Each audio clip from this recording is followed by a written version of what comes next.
எங்க உள்ளத்துல ரெண்டு வகையான நோய் காணப்படும். ஒன்று ஷஹ்வா, இன்னொன்று சுப்ஹா.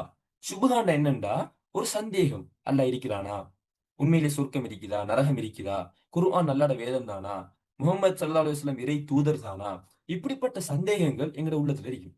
அதே போல தான் ஷஹ்வான்னு சொன்னா, ஆம் என்ன சாப்பாடுல, அதேபோல பெண்கள்ல, அதேபோல அ கோபம் வாரது, தலைமை பதவி எடுக்கணும், நான் பெருமடிக்கணும், என்னை எல்லாரும் புகழணும். இப்படிங்கிற ஆசையும் உள்ளத்துல வரும். இது 2ம் 2 வகையான நோய்கள். இந்த அடிப்படை நோய்கள்ல இருந்து தான் இன்னும் ஏனைய எல்லா நோய்களும் தோற்றம் பெறும்.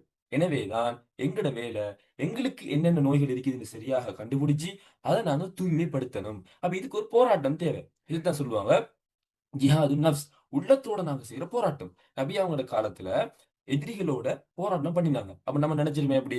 நான் அந்த காலத்துல இருந்திருந்தா, நானும் சஹாபாக்களோட இறங்கி போராடி இருப்பேன் அப்படின்னு சொல்லி. ஆனா அது உண்மையா பொய்யாங்கிற நாங்க சொல்றது உண்மையா பொய்யான்னு சொல்லி அறிஞ்சு கொள்ளலாம். எப்படி தெரியுமா? இப்ப நாங்க அந்த போர்க்காலத்துல இல்ல. ஆனா அத விட கொடிய எதிரிக்கு முன்னால நிக்கிறோம். அதுதான் எங்களோட நஃப்ஸ். அது எப்பவுமே தீமையை தூண்டிக் கொண்டே இருக்கும். யூசுப் நபி சொன்னாங்க, "நான் என்னை தூய்மைப்படுத்த மாட்டேன். இன்ன நஃப்ஸ் லஅம்மாரத்தும் பிஸ்ஸூ." உள்ளம் என்பது கெட்டதை தூண்டிக் கொண்டு தான் இருக்கும்.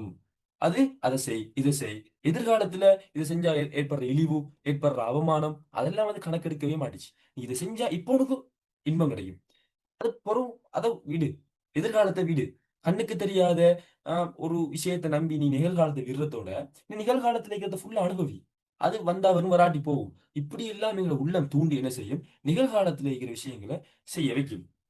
எனவேதான் "கது அஃப்லஹ மன் ஸக்காஹா" இந்த உள்ளத்தை இதெல்லாம் தடுத்து, உள்ளத்தில இருக்கிறதெல்லாம் கண்டுபிடிச்சு, அதெல்லாம் தவிர்ந்து, சுத்தப்படுத்தி வாழ்றவர் மட்டும் தான் சொர்க்கத்துக்கு போவாரு. எனவேதான் நாங்க நேற்று பார்த்தோம். எங்கட உள்ளம் உயிரோட இருக்குதா? செத்துட்டா? அதுல நோய் இருக்குதா? இல்லையா? அப்படிங்கிறதுக்கு சில அடையாளங்கள சொல்லிக் கொண்டு வந்தோம். இப்ப ஒரு ஆளுக்கு நீரிழிவு நோய் இருக்குதுன்னு சொன்னா, சில அடையாளங்கள் இருக்குது. அவருக்கு ஒரு காயம் வந்தா ஆறமாட்டுச்சு. ஆ அதேபோல அவருக்கு நெறைய அ என்ன அப்படி சில அடையாளங்கள் இருக்குது. அதே போல தான் எங்கட உள்ளம் உயிர் இழந்துட்டு, உயிர் இழக்கிற தருவாயில இருக்குதுன்னு சொன்னா, சில அடையாளங்கள் இருக்குது. முதலாவது, அதுக்குரிய உணவ நாங்க குடுக்க மாட்டோம். திக்ர் காலை, மாலை திக்ர் பெருசா ஓத மாட்டோம். தொழுகை முடிஞ்சதும் பெருசா திக்ர் ஓத மாட்டோம். சுப்ஹானல்லாஹ், அல்ஹம்துலில்லாஹ், அல்லாஹு அக்பர்